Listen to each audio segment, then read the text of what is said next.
Wisconsin's unprecedented level of partisan gerrymandering.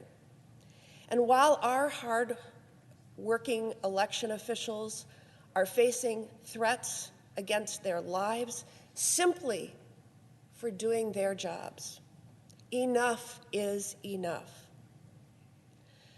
That is why the Senate must take up and pass the Freedom to Vote Act and the John Lewis Voting Rights Advancement Act without delay. Regardless of where you live in this country, you should have the same access to the ballot box and faith that our elections are fair and safe.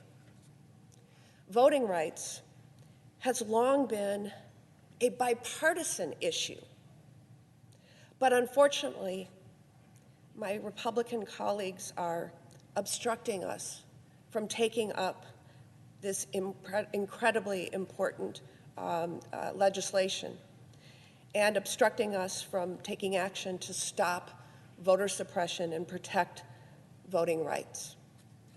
The Freedom to Vote Act will counter election interference by protecting election officials from the kind of threats, intimidation, and harassment that we are seeing across the country, and very specifically, we're seeing in Wisconsin.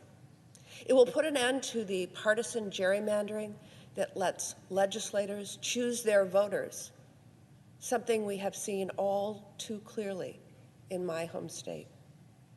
And it will ensure that there are common sense, nationwide standards on early voting and voting by mail that make it easier for more people to exercise their constitutional right to vote, particularly in challenging circumstances like this global pandemic.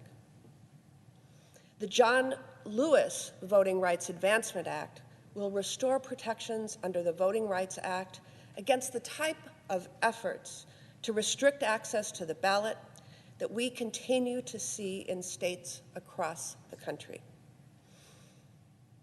January 6th, 2021 is a day none of us will ever forget.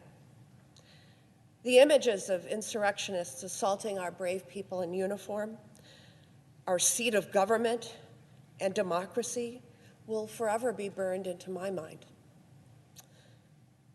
But far too many would like to whitewash the violent day and pretend the insurrection was not an existential threat to our democracy. We have colleagues who have inexplicably and falsely said the violent mob was a group of mere tourists.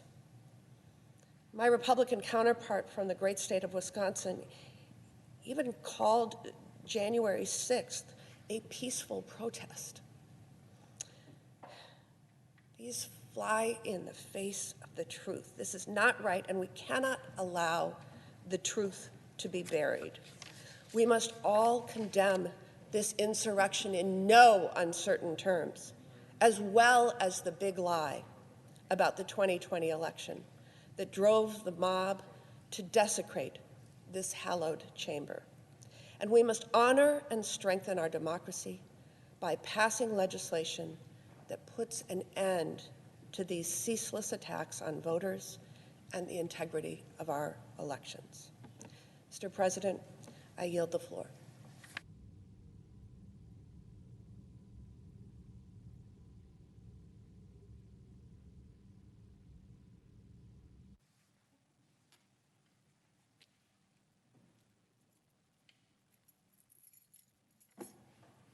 Mr. President. Senator for Colorado. Thank you, Mr. President. I feel grateful to have the chance here to join my colleagues to mark the anniversary of January 6th, and I thank the chair of the Rules Committee, Senator Klobuchar, for her leadership in all of this. We had an insurrection here a year ago that could have very easily turned into a conflagration if it had not been for the incredible bravery of the Capitol Police and the other law enforcement that was summoned to the Capitol, too late, but nevertheless here, the National Guard, as my colleague from Virginia was talking about, they kept this place from being burned down. They kept people from getting killed. They lost their lives on that day and in subsequent days because of the trauma that they were exposed to. They suffered racial epithets that nobody in America should have to suffer, shouted in the halls of this Capitol, T-shirts with the most racist, Holocaust-denying slogans on them. And there are people here, as my colleague from Wisconsin said, who are claiming that they were acting like tourists. That's a really big lie, too. This was an incredibly dangerous situation, and we were saved. Not just us, but the staff all over this Capitol and everybody else. I just heard somebody downstairs in the basement walking by, and they were pointing out one of those pictures that's down there of newsboys standing in front of the Capitol when they were kids. And the guy said, those were my great uncles. Because this place, for the people that work here, I'm not talking about the Senate, but the people that work here, that are the staff, whose grandparents worked here, whose great uncles are on the pictures downstairs. For them, this is a family. And it was attacked. It was assaulted on behalf of people that came summoned here by the president, who claimed that the election had been stolen from him, who was perpetrating a big lie about what had happened in the election. There shouldn't have even been a surprise about the results in the election. There was little reason for suspense. And it's tragic that a year later we still have to come here and say Joe Biden won the election. And he did by any fair study of what happened that day, on Election Day. He won Arizona by 10,000 votes. He won Georgia by 11,000 votes. He won Wisconsin by 20,000 votes. He won Pennsylvania by 80,000 votes, and Michigan by 150,000 votes. In every one of those swing states, he won by more votes than Donald Trump won in his election against Hillary Clinton. So this wasn't some razor-thin margin. This margin was bigger in those states, except Arizona, than the margin that Donald Trump had won when he won the election against Hillary Clinton. Joe Biden won this election by 7 million votes. Donald Trump actually lost the popular vote when he won the election by 3 million votes. But his election wasn't seriously contended by anybody, and it shouldn't have been, because he'd won the Electoral College, just as Joe Biden had won the Electoral College. And he still claims the election was stolen, even though there is no evidence that that's true. His own Attorney General said it's a lie. His lawyers, Donald Trump's lawyers, have been thrown out of more than 60 courtrooms by state and federal judges, some of them appointed by President Trump himself, saying that there was no evidence that there was fraud. A year later, there's been another incredibly expensive audit or review of the election, this time the election in Georgia. And you know what? There were 4 people down there who were dead who voted. 4 people. They didn't actually vote. They were dead. But people cast ballots on behalf of them. 4 people out of 5 million, and one of those cast a vote for Donald Trump. But President Trump continues to say that there were dead people voting all over the United States of America. The Associated Press did a review of all those swing states that I was mentioning earlier, and they found that if you just looked at the disputed ballots, so these aren't even fraudulent ballots, because they haven't been identified as fraudulent, they're just disputed ballots, that in all these cases, the disputed ballots came to about 0.15% of the margin in any one of these races. In other words, in not a single one of these swing states where there's a dispute that President Trump has brought, would it make a material difference, even if it were true what you're alleging, which it's not. And he's still doubled down on the big lie, and the result of that is, as my colleagues have said here today, there are more than 400 bills nationwide in the name of that big lie, making it harder for the American people to vote, making it harder for them to register, making it harder for people to vote early or to vote by mail because of a myth because of a lie slashing the number of polling places and drop boxes. In Texas, they are down to 1 drop box per county. In Colorado, I can practically cross my street and vote at a drop box. This is an effort to subvert elections to cling to power. That is what is happening here. It is based on a massive falsehood, the big lie. I think one needs to ask oneself, even people that support President Trump, what future does the Stop the Steal movement imagine for our country?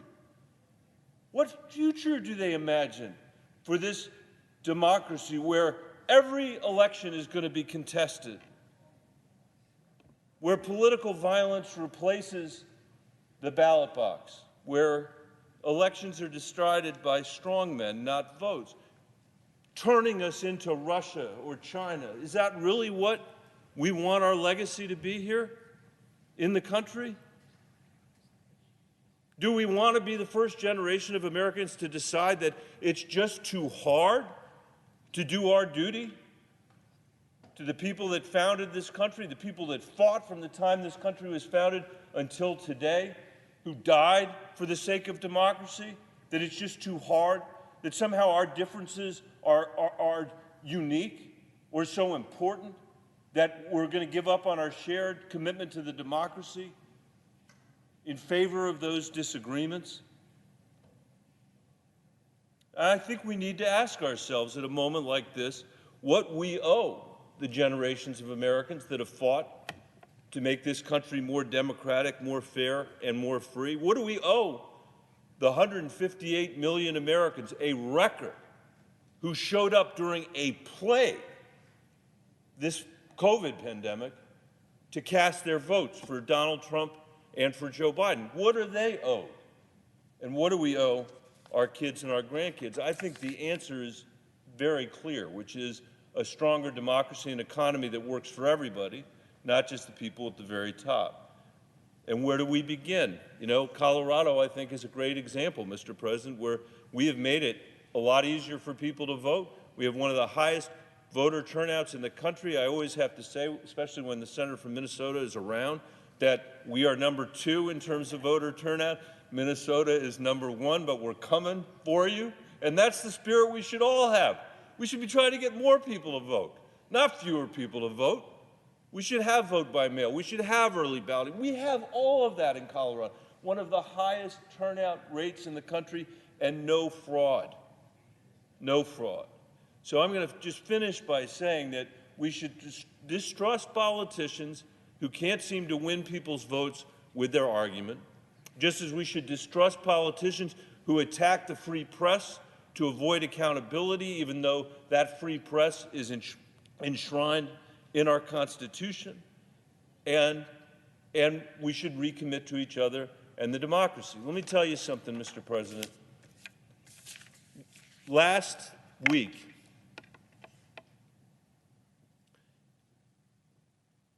we had another tragedy in Colorado, another disaster. Pueblo, Colorado, or Boulder, Colorado started out this year with a mass shooting in a grocery store. Some of you may remember that. And basically on New Year's Eve, we had a massive fire that ripped through neighborhoods in the Front Range of Colorado and Boulder County. 1,000 people, 1,000 houses were burned. More than 30,000 people lost their homes.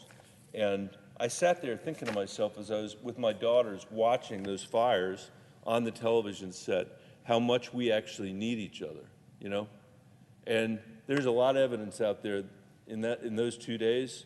The law enforcement that got those 30,000 people out and had almost literally no fatalities because of what they did and what they sacrificed. The Coloradans that stepped up that night and said, you can come to my house. We'll put you up in my house, so that out of those 30,000 people, there were fewer than 300 people in a shelter that night. The reporters, the journalists that were out there long into the night reporting on that fire so that people might have some sense of whether their house had been lost or their house had been saved, the local county officials who have worked tirelessly after flood and after fires, after natural disasters to come together to make sure that we build back stronger, which we always do in Colorado. And even, let me say, the federal government's contribution, the Federal Emergency Management Agency,